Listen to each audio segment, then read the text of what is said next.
Avant de parler de la fonction contrôle de gestion dans une entreprise, nous allons tout d'abord définir cette dernière. D'après le dictionnaire Larousse, une entreprise est une affaire dirigée par une personne morale, physique ou privée en vue de produire des biens ou services pour le marché.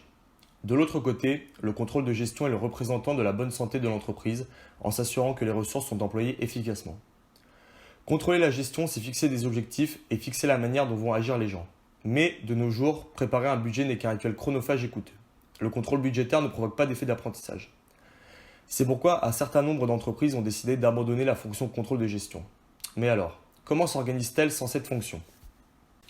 Sans contrôle de gestion, une entreprise se doit de planifier ses actions, hiérarchiser les objectifs opérationnels, identifier les opérations à entreprendre et optimiser le travail de chacun. L'entreprise doit savoir agir et réagir rapidement selon les différentes situations. Il y a différents leviers qui permettent de gérer une entreprise sans contrôle de gestion. Les leviers financiers qui gèrent la gestion financière de l'entreprise, les leviers de production qui régissent la gestion des stocks de production et des achats, les leviers commerciaux, les leviers humains pour gérer la gestion du travail et du personnel. Et pour finir, les leviers stratégiques pour la gestion de la communication et la gestion de crise. De plus, le point essentiel de la gestion d'entreprise est le pilotage.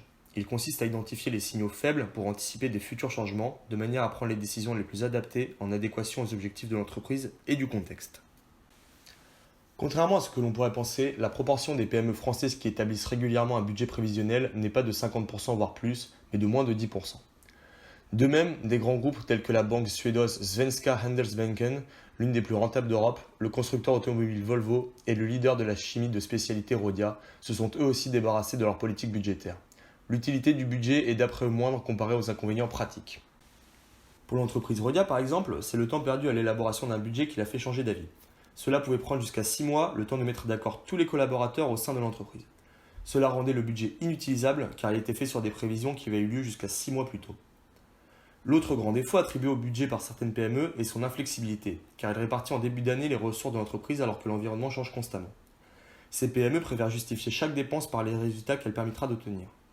Ceci nécessite cependant de garder des ressources en réserve afin de donner de nouveaux moyens à tout initiateur de plan d'action judicieux. La suppression du budget reste cependant une exception.